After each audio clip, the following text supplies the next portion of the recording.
Bonsoir à tous, bonsoir à toutes. Alors, toujours dans la continuité de la préparation à la fête de Pessah, je vous le dis tout de suite, ce sera une préparation spirituelle. Hein. Be'ezrat Hashem, le dernier cours avant Pessah sera la semaine prochaine.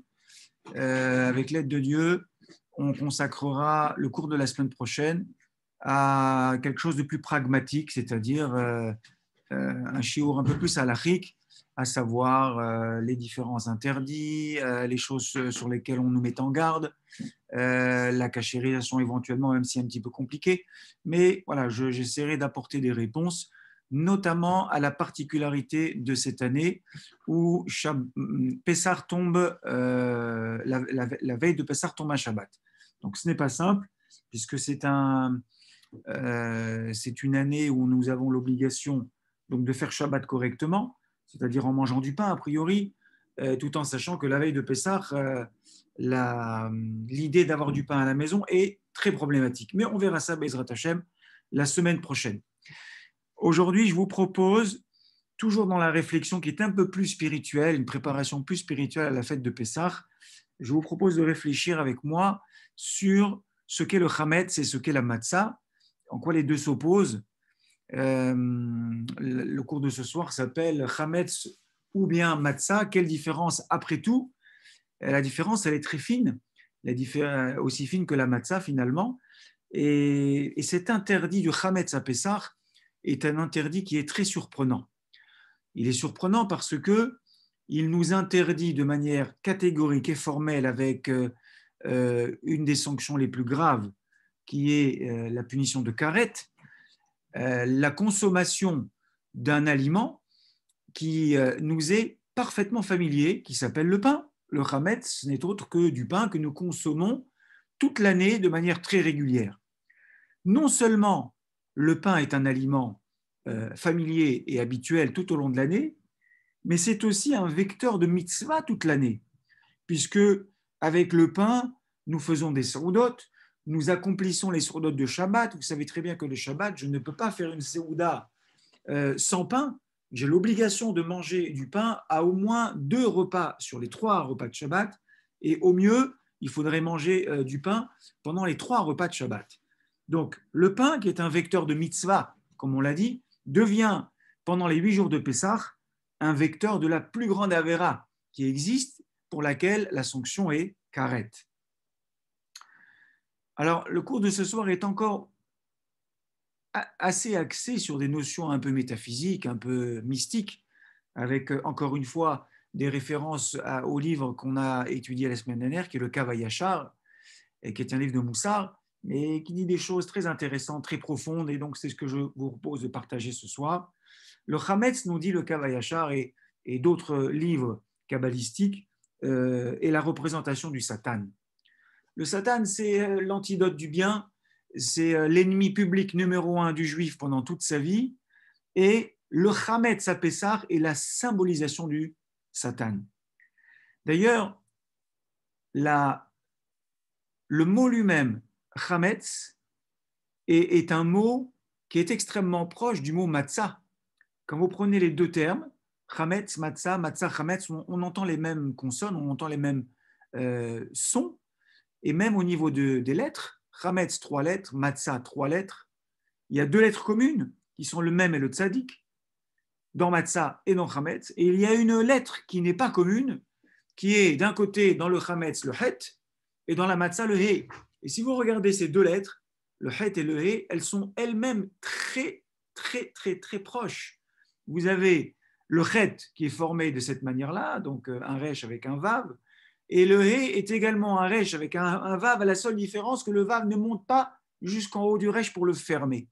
Il y a quelque chose de symboliquement très intéressant dans l'écriture même de ces 2 mots. Donc dans le chametz, nous avons une lettre qui différencie la matzah, qui est la lettre chet, qui est une lettre fermée. C'est-à-dire on peut pénétrer par le bas, mais une fois qu'on est entré dans le chet, on en est prisonnier. Alors que dans la matzah, de la même manière que l'on va pénétrer la lettre par le bas, mais nous voyons clairement qu'une fois qu'on a pénétré cette lettre, il existe une échappatoire, qui plus est une échappatoire vers le haut, puisque cette lettre, le he, n'est pas fermée en haut, et on a la possibilité de s'en échapper. Donc le Hametz qui symbolise le Satan, le Yetzer Hara, c'est tout ce qui nous emprisonne tout au long de notre vie et dont on a beaucoup de mal à s'extraire. Et finalement, pendant la fête de Pessah, on va mettre le diouk sur ce Hametz et on va dire ce Hametz pendant 8 jours, je vais m'en écarter au maximum. Alors on va revenir, pourquoi c'est interdit que pendant 8 jours? Si le Hametz, le pain, les pâtes, le séor, le levain, tout ça, ça constitue du poison, bah, il suffisait de dire que c'est interdit tout au long de l'année parce que, au même titre que le cochon, au même titre que les shratzim, les crevettes et autres choses qui sont des abominations dans la Torah, on n'a qu'à dire que ce sont des abominations et que c'est interdit toute l'année, mais ce n'est pas le cas. L'interdit, il est lié à la fête de Pessah qui elle-même symbolise la libération. Et on va comprendre pourquoi ça ne dure que 8 jours et pourquoi pendant ces 8 jours, on va s'en éloigner au maximum de ce Hametz. Pendant cette fête de Pessah, dans laquelle il y a un schéma très intéressant, qui est j'étais esclave pendant longtemps, j'étais moins que rien, puis un jour, Akadosh Baruch Hu a décidé d'avoir pitié de moi, il a décidé d'accomplir la promesse qu'il a annoncée à Avraham, Yitzhak et Yaakov, que lui-même nous ferait sortir d'Égypte, et ensuite, il nous a demandé de faire un korban qui s'appelle le korban Pessah. Et ensuite, cette nuit de Pessah, nous avons fait le Seder, nous avons mangé le korban Pessah. Et au petit matin, nous avons tous quitté l'Égypte et nous avons réalisé notre libération. Ce schéma de la fête de Pessah est un schéma qui est à vivre et revivre jusqu'à l'avènement du Mashiach. Ce n'est pas un schéma classique qui est arrivé une fois dans les temps antiques et finalement, chaque Seder de Pessah, nous ne faisons ni plus ni moins que célébrer la libération d'Égypte. Nous disent nos sages, la fête de Pessah est une fête actuelle, est une fête que nous allons revivre chaque année et dans laquelle nous allons traverser cette étape qui est, j'ai un schéma, et d'ailleurs, c'est symbolisé par les 3 thématiques que nous avons l'obligation de mentionner le soir de Pessah, comme nous dit la Haggadah. L'auteur de la Haggadah nous dit, celui qui n'a pas mentionné ces 3 choses-là, Maror, Pessah et Matzah, j'ai choisi délibérément cet ordre-là qui n'est pas l'ordre de la Haggadah, et vous allez comprendre pourquoi. Celui qui n'a pas dit Maror, Pessah, Matzah, alors le soir de Pessah, il n'est pas quitte de la Haggadah. Pourquoi finalement la mention de ces 3 thématiques, Maror, Pessah et Matzah, sont des éléments fondamentaux que j'ai l'obligation de mentionner le soir de Pessah? C'est intéressant. Que symbolise le Maror? Le Maror, vous le savez très bien, il symbolise l'amertume de l'esclavage. C'est quand même assez étrange. Si j'ai besoin de m'affranchir, si j'ai besoin de me libérer, en psychologie, lorsque je me libère d'un traumatisme, je n'ai pas besoin de revivre un traumatisme. Or, le Maror, ce n'est finalement que le fait de revivre le traumatisme. Et on me dit, tu sais, et d'ailleurs j'insiste lourdement dans la Haggadah, au début, tout au début, nos ancêtres, ils étaient Rovdei Avodazara, ils faisaient la Avodazara, et puis ensuite nous avons été esclaves, et le Maror vient nous rappeler ce statut d'esclave que nous étions en Égypte. En réalité, ces 3 thématiques, ces 3 éléments fondamentaux sont extrêmement importants et sont extrêmement actuels. Le soir de Pessah, je dois mentionner ces 3 choses-là. D'abord, le Maror, qui me renvoie à mon statut d'esclave. Ensuite, il y a Pessah, qui me rappelle le Korban Pessah, qui est l'élément déclencheur de la libération qu'Hachem a choisi. À travers cet élément qui est le Korban Pessah, Akadosh Baruch Hu, il m'a dit, vous allez prendre ce Korban Pessah, vous allez lui faire la shrita, ensuite le sang, vous allez le mettre sur les linteaux, sur le linteau et sur les poteaux, et à partir de là, je vais vérifier dans quelle maison je vais passer, et passar signifie qu'Akadosh Baruch Hu est passé au-dessus des maisons juives, et lors de la nuit précédant la sortie d'Égypte, qui était la nuit qui correspondait avec Makat Bechorot, c'est-à-dire la mort des premiers-nés, donc Akadosh Baruch Hu, il a sauté littéralement les maisons juives pour n'aller frapper que les maisons égyptiennes dans lesquelles il y avait des premiers-nés. Donc ce Korban Pessah est le moyen par lequel Akadosh Baruch Hu a décidé de m'affranchir et surtout de me protéger. Donc il fallait que nous fassions cette mitzvah qui devait nous accorder un mérite particulier pour que nous puissions sortir d'Égypte. Et enfin, le troisième élément, qui est la matzah. La matzah symbolise la libération, la liberté et l'objectif à atteindre. Donc en réalité, Chazal, à travers la fête de Pessah, viennent nous rappeler quelque chose qui est fondamental. Dans ma vie, je vais systématiquement et à chaque fois traverser ces étapes-là. Je vais avoir des problèmes. Ça va s'appeler mon maror. Je vais être esclave de certaines choses. J'aurai du mal à me séparer de mon travail. J'aurai du mal à me séparer de tout ce qui est matériel. J'aurai du mal à me séparer de tout ce qui touche à l'argent. Pour d'autres, ça sera avoir du mal avec les problèmes qu'on a avec des femmes. Pessah, il va falloir des mérites particuliers. Il me faut des mérites pour qu'Akadosh Baruch Hu se tourne vers moi et décide de m'affranchir. Et Matzah, c'est l'objectif à atteindre. J'ai un objectif à atteindre qui s'appelle, alors du coup, chaque personne a sa problématique. Et chaque année, il est bon de rappeler qu'on a traversé des périodes difficiles. Akadosh Baruch Hu, dans sa bonté, dans sa miséricorde, il a eu pitié de moi et il m'a sorti de ces problèmes. Je crois que l'année dernière, personnellement, j'ai manqué quelque chose. Et ça, je l'ai entendu d'un rave la semaine dernière. Un rave qui a attrapé le Covid, on va dire salement. Quand je dis salement, c'est pas forcément une hospitalisation, mais être vraiment cloué au lit, 42 fièvres, des douleurs, des sueurs froides, des sueurs la nuit, des réveils nocturnes. Enfin voilà, tous ceux qui l'ont connu, qui, Baruch Hashem, n'ont eu que des symptômes grippaux, mais terriblement douloureux. Et Baruch Hashem, quand on voit les tragédies dont nous avons été témoins tout autour de nous depuis un an, à chaque fois qu'on est sorti de ce virus, c'est sûr qu'il faut faire le gomel, mais à un moment, il faut se dire, et Pessah qu'on va revivre, cette année, Matsara, mon maror, c'était le Covid. Akadosh Baruch Hu, il a vu chez moi un mérite. Alors, ce ne sera peut-être pas le Korban Pessah, mais ce sera n'importe quelle mitzvah à travers laquelle il a dit, je vais te sortir de là. Et Baruch Hashem, j'ai guéri. J'ai passé cette épreuve terrible qui s'appelle le Covid. Et je vais atteindre donc ma matzah, qui est mon objectif final et la libération par laquelle j'ai été récompensé.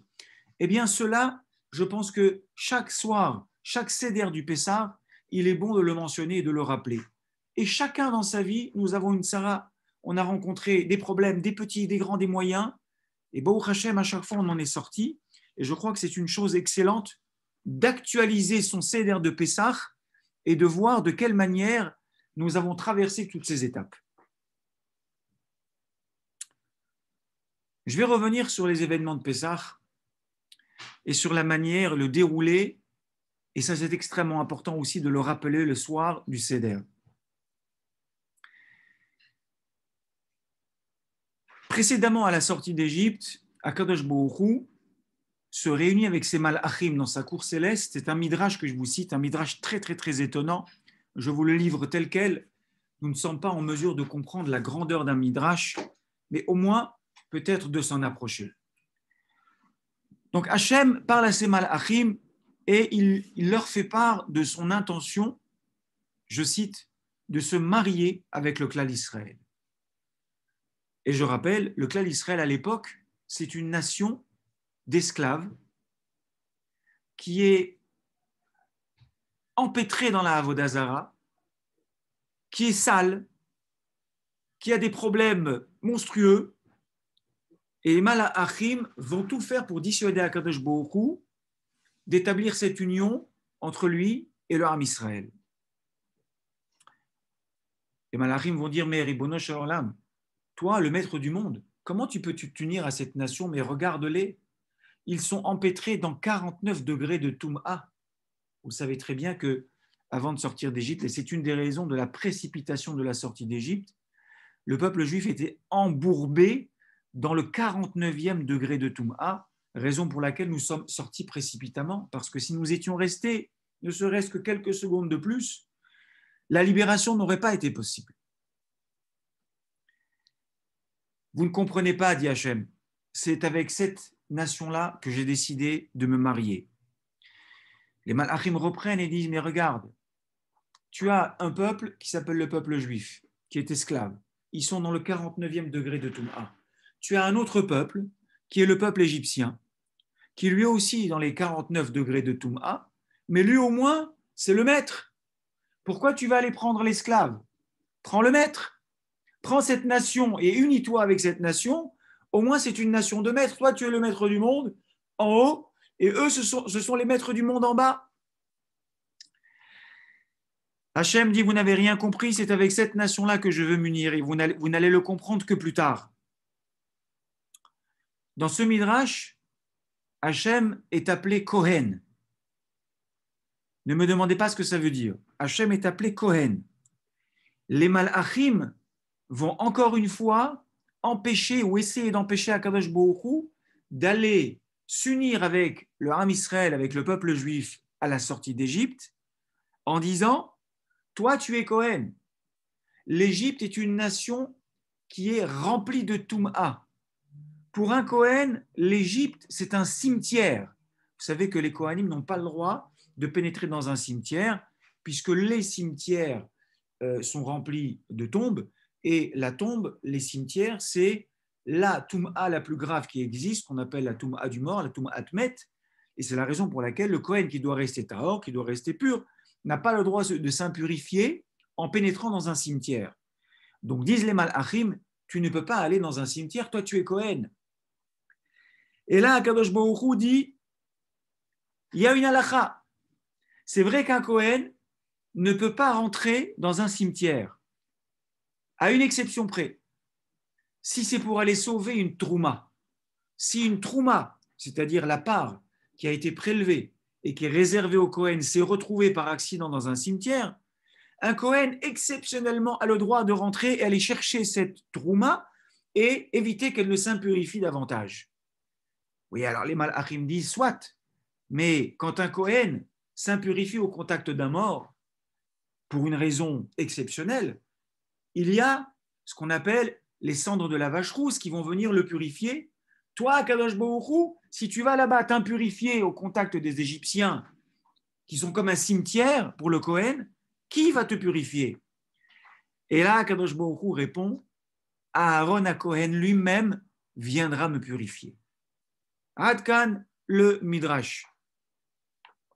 Nous, on va parler, expliquer, commenter avec l'intellect que nous avons, avec la compréhension limitée que nous avons. Nous ne sommes pas en mesure et nous n'avons pas la prétention de comprendre ce Midrash totalement, mais je pense que nous pouvons au moins concevoir l'idée qu'il y a, Akadosh Baruch Hu était déterminé à aller chercher le Ham Israël en Égypte, à lui faire tous les miracles qu'il lui a fait, à le faire sortir d'Égypte et aller s'unir avec lui, comme vous le savez très bien, puisque le processus de la sortie d'Égypte est un processus très intéressant, puisqu'il va y avoir le soir du Seder, c'est ce qu'on appelle le Vort, le Shidour, c'est-à-dire on a organisé une rencontre entre un Khatan et une Kala, et il y avait un chatran ou une chatranite, c'est-à-dire la personne qui a arrangé le mariage, la personne qui a proposé cette union. Et s'agissant de Akadosh Baruch Hu et du Ham Israël, qui est le chatran, et bien entendu, vous le savez, c'est Moshe Rabbeinu. Derech Agav, j'ouvre une parenthèse, c'est la raison pour laquelle Moshe Rabbeinu n'a pas son nom cité dans toute la Haggadah, qui est quelque chose d'incompréhensible. La Haggadah de Pessah qui va parler du début jusqu'à la fin de la sortie d'Égypte et de tous les miracles qu'il y a eu, ces miracles qui ont été, dont l'origine, bien entendu, est Akadosh Baruch Hu, mais avec l'instrument majeur, Moshe Rabbeinu. Et là, nous dit-on, dans la Haggadah, tu as beau chercher, tu ne trouveras nulle part le nom de Moshe Rabbeinu. Et la raison, elle est une des raisons, une des explications, c'est de dire, oui, mais le soir du Seder, ce qui se passe, c'est le Vort, c'est-à-dire que les parents de la Kala font venir les parents du Khatan avec le Khatan et la Kala à la table du Seder. Et généralement, lorsqu'on organise le Vort, le Chatran n'est pas là. C'est-à-dire, alors il sera invité au mariage, bien entendu. Mais lui, son travail, il l'a fait en amont. Une fois que les familles se sont mis d'accord, on se réunit, on fait les chaïm, on parle du mariage, et ensuite, à ce moment-là, le Chatran n'est pas là, il s'absente. Il laisse les familles parler dans l'intimité. Et c'est exactement ce qui va se passer le soir du Seder. Alors, on continue avec ce midrash, et les Malachim disent, très bien, mais pourquoi insister? On a compris que tu veux absolument te marier avec cette Kala qui est le Ham Israël, le peuple juif, mais regarde ce qu'on te propose. Nous, on va aller libérer le peuple juif, donc on est tes émissaires, tu nous envoies, on va passer là-bas, on fait Makat Bechorot, on fait sortir le Ham Israël, ils traversent la mer Rouge, ensuite ils vont dans le désert, et rendez-vous dans 49 jours, dans cette semaine, toi, Hatan, Akadosh Baruch Hu, tu viens, on fait la Houpa là-bas sur le Har Sinaï. Le Har Sinaï, ce sera le dénuptial. Tu vas donner la Torah, qui sera l'acte de mariage entre toi et le Ham Israël. Donc la Ketouba n'est autre que la Torah que nous avons reçue. Et c'est plus qu'avod pour toi. Là-dessus, Akadosh Baruch Hu répond, vous n'avez toujours rien compris. C'est moi qui descendrai la nuit qui va précéder leur libération. C'est moi qui vais faire moi-même Makat Bechorot. C'est moi qui vais passer de maison en maison, vérifier où sont les maisons juives pour les épargner et où sont les maisons où il se trouve des Égyptiens pour tuer les Bechorot. Et c'est moi qui vais les prendre et les faire sortir, comme c'est marqué dans la Haggadah, Ani velo malach, Ani velo saraf. C'est moi, et ce n'est pas un malach, ce n'est pas moi et non pas un saraf qui est un autre type de malach. Moi, Kadosh Baruch Hu, en personne, je vais descendre et je vais aller sortir le Ham Israël pour le délivrer. Donc on voit à quel point Akadosh Baruch Hu, et avec quel amour il a eu pour nous, pour venir nous libérer de l'esclavage égyptien. Je vais partager avec vous maintenant quelques références, toujours sur le Kavayachar, toujours dans la même idée, dont une que je ferai absolument dans le texte. Je vais partager mon écran avec vous, parce que c'est une idée que vraiment je voudrais vous gardiez le soir du Seder, et aussi quelques conseils que le Kavayachar donne sur cette soirée qui est une soirée extraordinaire, comme vous l'aurez compris. Le soir du Seder, on accueille le Hatan, qui est Akadosh Baruch Hu. On vient faire ses louanges.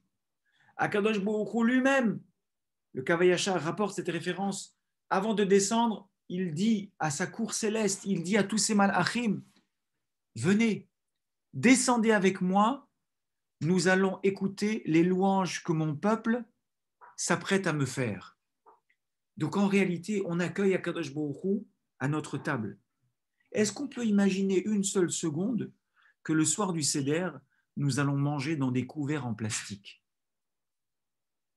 Imaginez, vous mariez votre fille, vous accueillez le Khatan, vous accueillez les parents du Khatan. Est-ce qu'on peut une seule seconde imaginer que vous allez avoir une table ordinaire, que vous allez avoir des couverts et des assiettes en plastique, et que finalement, vous allez vous vautrer, parler de choses ordinaires, ne pas montrer de quoi vous êtes capable? Est-ce que c'est comme ça que l'on va accueillir un Hatan, les parents d'un Hatan?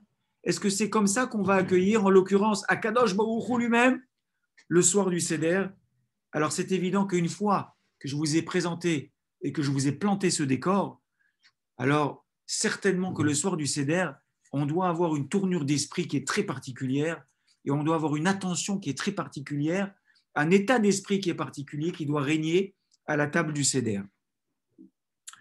Le Kavayachar nous rapporte que c'est marqué dans la Torah, Ushmartem et amatzot.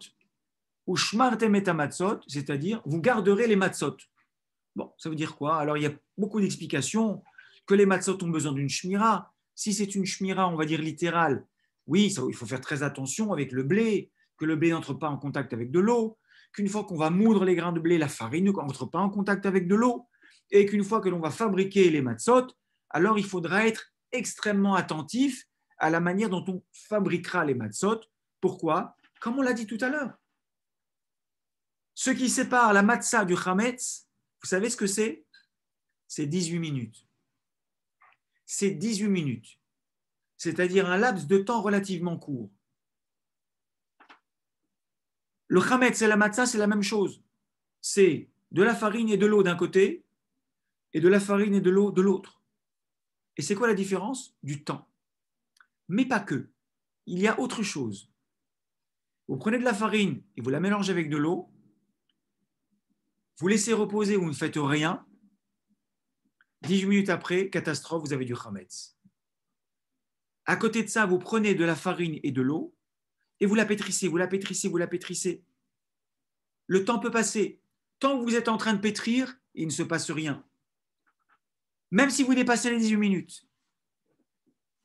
Qu'est-ce qui va se passer? C'est l'immobilisme qui va provoquer la fermentation. Dès l'instant où on n'est plus en train de travailler, dès l'instant où on n'est plus dans l'effort, dès l'instant où on se relâche, alors la pâte va être prise par un pouvoir absolument destructeur qui s'appelle le chametz, dont nous avons dit tout à l'heure que ce n'est autre que la représentation du Satan, du Yetzer Hara, et c'est terminé. Vous laissez passer un peu de temps, vous laissez reposer, et ça devient l'interdit le plus grave de la Torah, chiyuv karet, si vous en consommez. Donc on voit exactement ce qui différencie le chametz et la matzah. Donc on nous dit, ushmartem et amatzot, il faut être très très très attentif à faire en sorte que ces matzot ne deviennent pas chametz. Et symboliquement, ça veut dire quoi? Ça veut dire qu'on doit être très attentif en réalité à ne pas laisser pénétrer en nous ce qui est symbolisé par le chametz, à savoir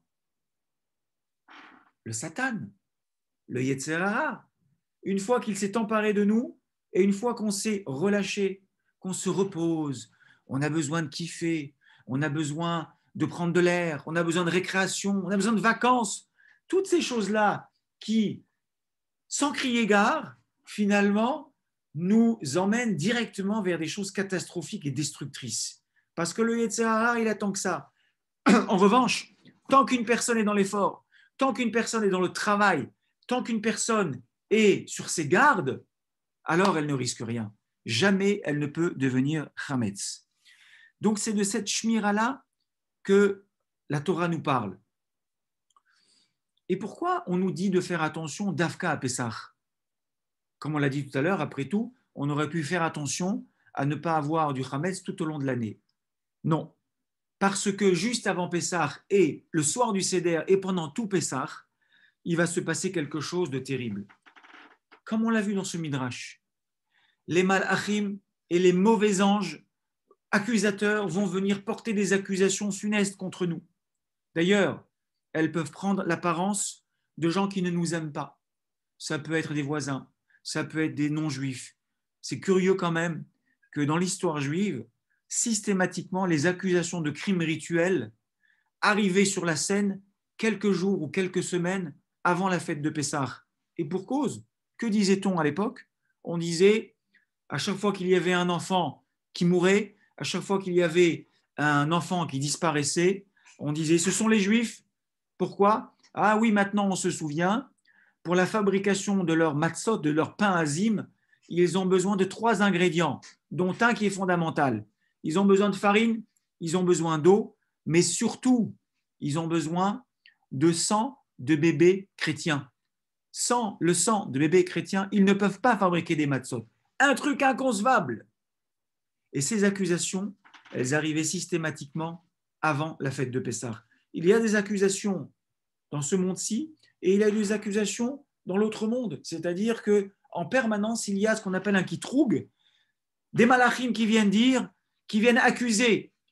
Et en réalité, on peut se dire, oh, c'est pas sympa, tous ces malachim qui viennent nous accuser. Qui fabrique ces malachim? Ce n'est autre que nous-mêmes. par les avérotes que nous avons. On fabrique à chaque fois qu'on fait une avéra, on fabrique un mécatreg qui vient accuser, et qui vient accuser plus particulièrement la veille de Pessah, raison pour laquelle à Pessah, il faut être encore plus attentif. Alors comment va-t-on faire? À l'approche de Pessah, comme on l'a dit la semaine dernière, les femmes, les maris, les enfants, on va tout faire pour se débarrasser du Hametz. Parce que ce Hametz, on a dit, il est symbolisé, c'est la symbolique du Yetzirah, du Satan. En réalité, à quoi faut-il penser lorsqu'on lave les murs? Il faut penser à se débarrasser du Satan. Il faut penser à se débarrasser du Yetzirah. C'est à cela qu'il faut penser. D'ailleurs, tous les textes kabbalistiques, tous ceux qui ont une Agada qui a été écrite par un auteur qui a étudié cette sphère, cette partie de la Torah qui est la partie cachée, fait toujours systématiquement allusion au Hametz en étant le remez, l'allusion au Satan et au Yetzirah. Donc quand on va nettoyer les murs, quand on va nettoyer la cuisine, quand on va cachériser, il faudra avoir cette kavana, il faudra penser à ça. Mais surtout, très important, il ne faudra jamais se plaindre. Eh oui, on est fatigué, on en a marre, c'est compliqué, c'est difficile, on va avoir les reins un peu cassés, mal au dos. Jamais se plaindre. C'est un principe fondamental. Lorsque l'on accomplit une mitzvah, on le fait avec la simcha de la mitzvah. Vous allez me dire, ouais, mais facile à dire, hein, plus difficile à faire. Vous avez raison. Vous allez comprendre et vous allez être convaincu de ce que je vous dis, parce que c'est pour une raison très simple. Si j'accomplis une mitzvah et si je la regrette, vous allez me dire, bon, ça va, je l'ai faite la mitzvah. Désolé de vous décevoir. Une mitzvah que l'on regrette, on perd tout le mérite de cette mitzvah. Je vous donne un exemple. Je vais prier Béminyan le matin et il y a 10 minutes de marche et il pleut, donc je décide de prendre ma voiture. En général, je vais à pied parce que c'est difficile de se garer. Et donc je vais, hey, miracle, Baruch Hashem, Hashem, tu es avec moi. Tu as compris que je voulais faire une mitzvah, tu m'as aidé, tu m'as permis de trouver une place juste devant la choule. Je rentre dans la choule, je fais mitzvah, je fais toutes les kavanotes du Harizal pendant la tfila, je reste jusqu'à la fin, je pars pas avant la fin, allez le Shabbeah, le shiur du Rav, et je sors.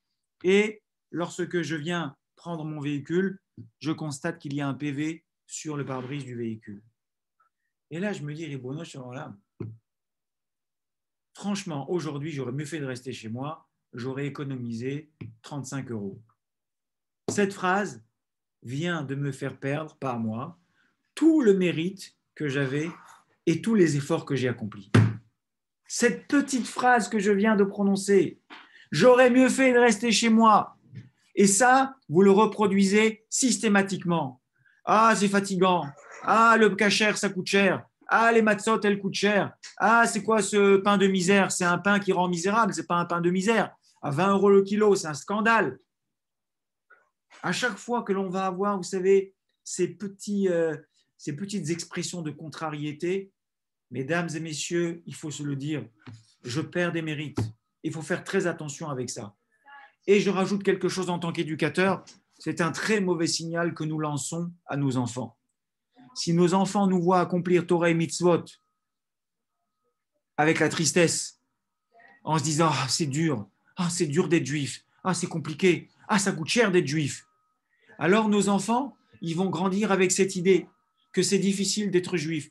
Et quand eux, à leur tour, auront le libre choix de faire ou de ne pas faire, ils ne se souviendront que mon père, quand il faisait Torah et Mitzvot, ça ne l'a jamais épanoui. Il n'avait jamais le sourire. C'était toujours désagréable. Haïfer, je suis heureux d'être juif. Baruch Hashem. Excusez-moi. Si mes enfants me voient épanoui dans la Torah, lorsqu'ils voient que je fais une mitzvah, j'ai le sourire. Lorsqu'ils voient que je me lève le matin, je ne me lève pas en grognant, je suis content d'aller servir à Kadosh Baruch Hu.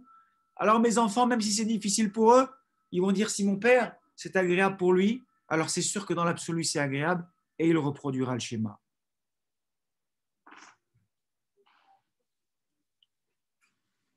Le Kavayachar nous met en garde également sur une autre chose, une autre mida qui est très mauvaise, qui est la colère.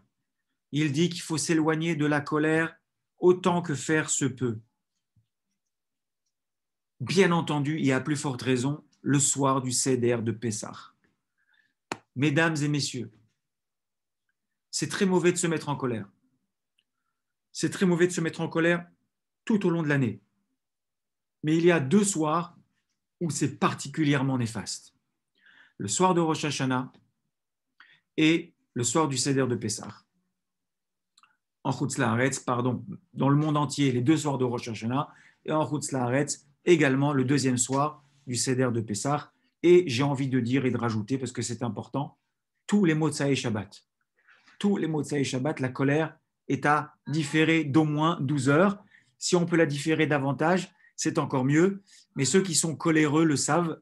C'est une mida très compliqué à corriger. En tout cas, le soir du Seder de Pessah, on dit le Kavayachar, très important de ne pas se mettre en colère.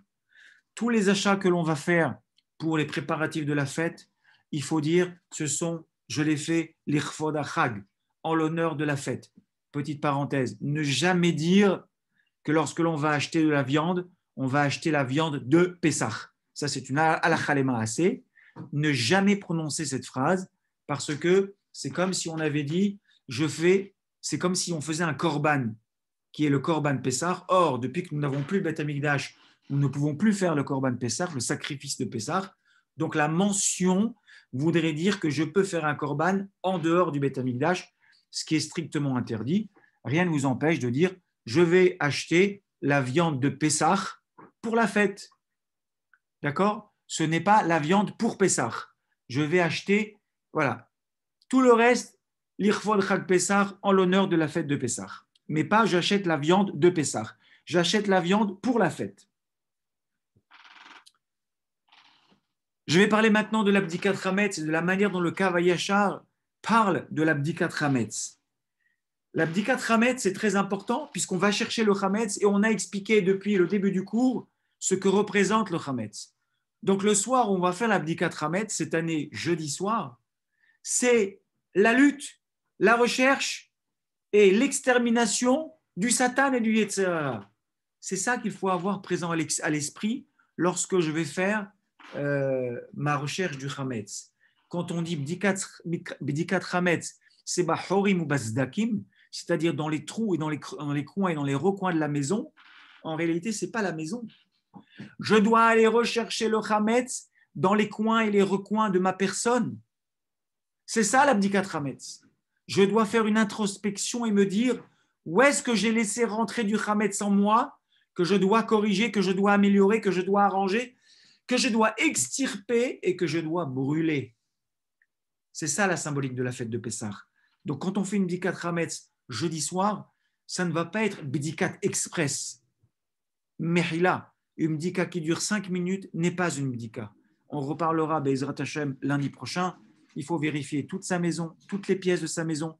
Il faut vérifier son bureau si on ne le vend pas. Il faut vérifier son casier à la synagogue. Il faut vérifier ça ou ses voitures.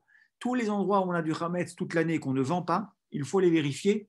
Donc rien que ça, si on le fait correctement, je ne sais pas comment ça peut prendre moins de 30, 45 minutes, 1 heure. Et plus on s'étend, et plus on cherche, et plus on a de mérite. Donc, Bdikat Hametz, ça ne se fait pas en 5 minutes. Et le Kavayachar nous rappelle quelque chose que je crois aujourd'hui pratiquement tout le monde fait, qui s'appelle mettre ces 10 petits morceaux de Hametz éparpillés dans la maison, et en réalité qui est une mention, une allusion kabbalistique. Plusieurs explications. C'est Keneged, les 10 plaies d'Égypte. C'est aussi Keneged, les Asara Kedushot de la terre d'Israël. La terre d'Israël, elle a 10 niveaux de Kedusha. Mais c'est aussi, c'est le Kavayachar qui dit ça, Neged, les 10 jugements que Akadosh Baruch Hu va utiliser pour la délivrance finale et ultime qui aura lieu à la fin des temps. Voilà la raison pour laquelle nous allons placer ces 10 morceaux de Hametz.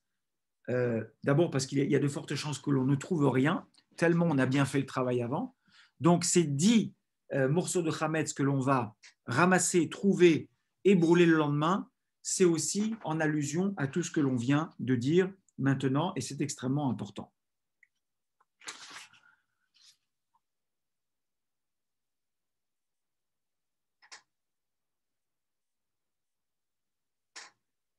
On a dit tout à l'heure que Akadosh Baruch Hu demande à sa cour et à ses ma'achim de venir dans chaque maison juive pour qu'il puisse écouter les louanges que nous nous apprêtons à lui faire.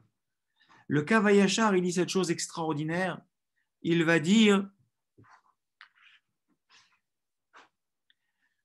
que les louanges que nous allons faire ce soir, le soir du Seder de Pessah, ça donne de la force à Hachem. Je répète, parce que si on ne le répète pas, on ne comprend pas. Les louanges que nous allons prononcer le soir du Seder de Pessah, ça donne de la force à Hachem.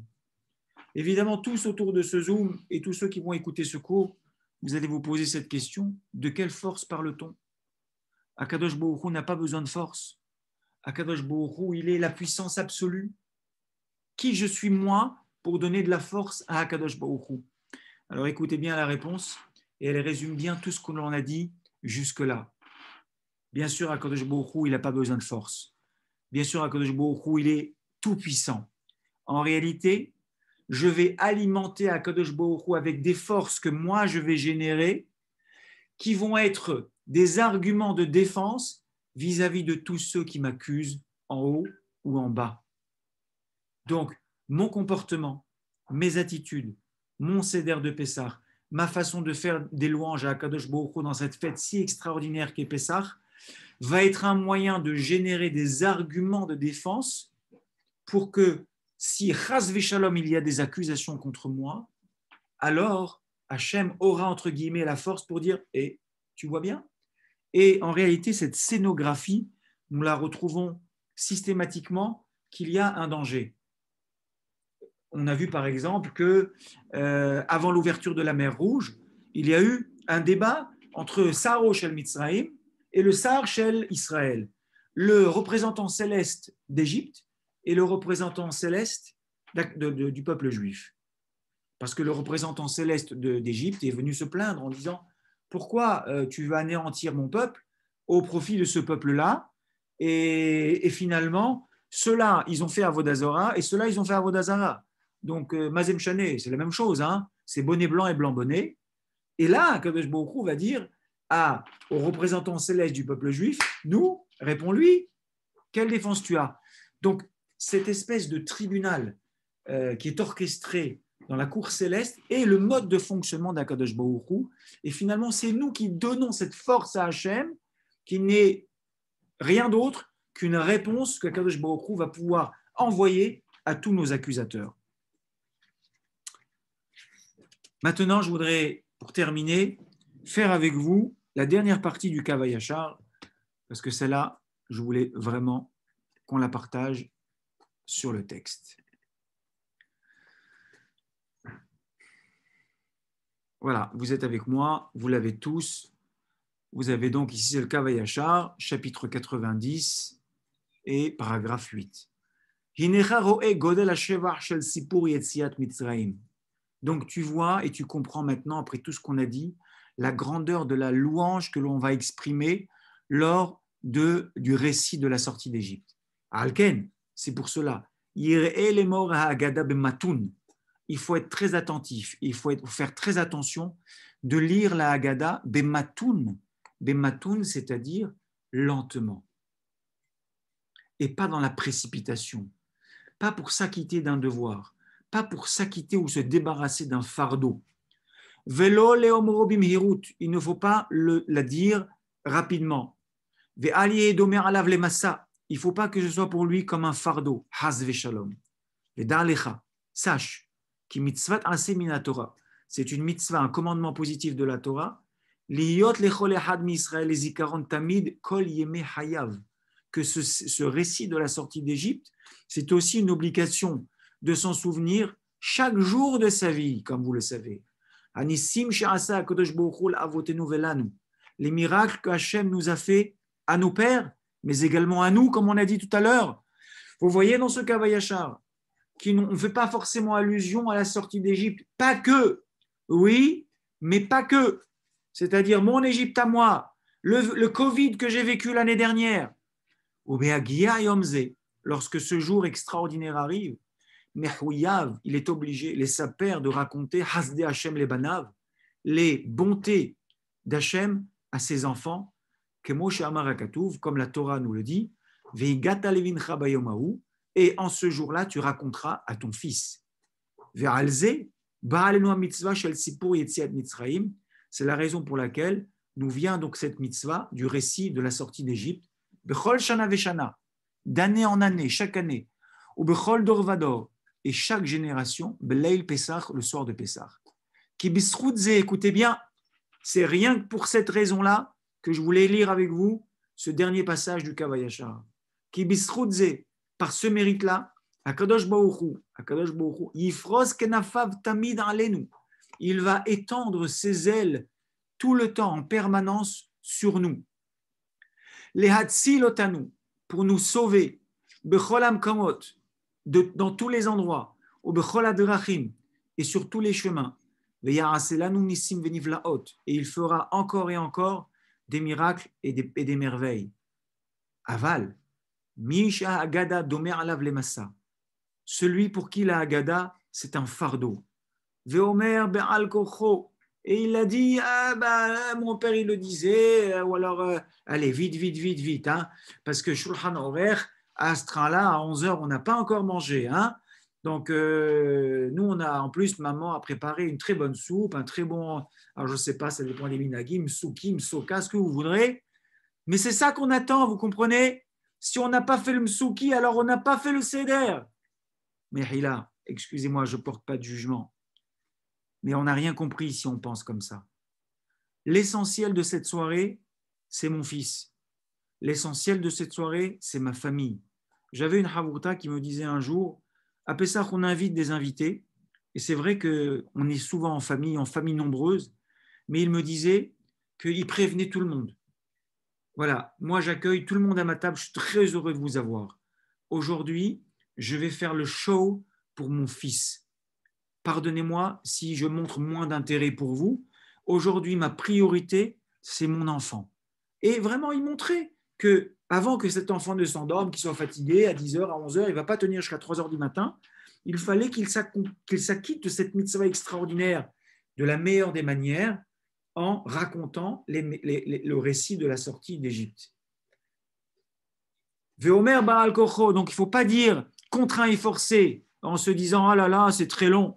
Obeatzlut, avec paresse. Obeli simcha, et sans joie. Il faut qu'il y ait de la simcha le soir du Seder de Pessah. Vous savez, c'est pas très grave si on mange pas les salades ou si on en mange moins. C'est pas très grave si le plat, finalement, on a tellement mangé de matzah qu'il ne nous reste pas de place pour le plat. Regardez, c'est pas compliqué. Vous avez, on en parlera la semaine prochaine, 4 ou 5 kazetim de matzah. Vous avez 4 verres de vin. Vous avez du maror, vous avez du korer. Et ce sont les mitzvot du soir. Encore une fois, Merila, le plat que nous allons manger, ce n'est pas la mitzvah du soir. Alors oui, vous allez me dire, il y a le kavod du Yom Tov, il y a Oneg du Yom Tov. Ok, on est d'accord. Mais la priorité ce soir, ce sont les mitzvot qui sont liés au Seder. Et si je les rate, bon, alors en Hutz Laaretz, j'ai un rattrapage le lendemain. Mais en Israël, un Seder, tu l'as raté, il faut attendre l'année prochaine. Maintenant, celui qui dit son Sahagada, contraint et forcé, be'atzlut, avec tristesse, bli simha, sans joie, avec kavanat halev et sans kavanat halev, sans comment on dit, compréhension, sans il n'a pas de kavana, ouais, le terme m'échappe. Az eno zocheshi asulo nes keshu bimkom sakana. Je répète, et c'est très, très, très grave. Si son seder, c'est une lourdeur, c'est quelque chose dont il faut s'acquitter, c'est quelque chose qu'il fait sans comprendre, c'est quelque chose qu'il fait sans simcha, sans joie, az eino zoche, il ne méritera pas, shi asulo, qu'on lui fasse, nes, un miracle, keshiru bimkom sakana, lorsqu'il sera en danger et qu'il aura besoin qu'on lui fasse des miracles. Ça s'appelle mida keneged mida. Tu n'as pas su reconnaître les miracles que je t'ai faits et tu n'as pas su les raconter avec bonheur, avec joie, avec enthousiasme. Alors pourquoi je devrais recommencer à te faire des miracles quand tu en auras besoin? Par contre, quand quelqu'un, c'est très simple à comprendre.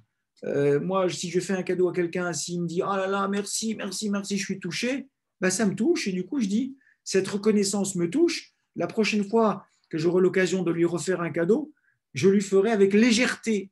Mais si je fais un cadeau à quelqu'un, il regarde, il n'ouvre même pas la boîte, il le jette derrière lui, mais je fais un cadeau à cette personne, ça ne lui fait rien du tout. Il est totalement insensible au bien que je lui fais. Akadosh Baruch Hu, il dit Mida keneged Mida. En réalité, ce n'est pas de la vengeance. C'est on te fait exactement ce que toi tu génères. Comme on a dit tout à l'heure, si tu es capable de générer quelque chose, Akadosh Baruch Hu, il se sert de cette force et il te la renvoie. Mais si toi tu génères quelque chose qui est fondamentalement négatif, alors Akadosh Baruch Hu, alors Chas Veshalom qui renvoie des choses négatives, mais le positif aura beaucoup plus de mal à nous parvenir. Je vais maintenant conclure. Vous avez compris que ce cours, on l'a consacré à expliquer la gravité du Hametz. Et le Hametz et sa gravité, c'est particulièrement pertinent à Pessah parce que justement, Pessah, c'est la fête de la liberté. Et c'est là où cette notion de liberté prend tout son sens.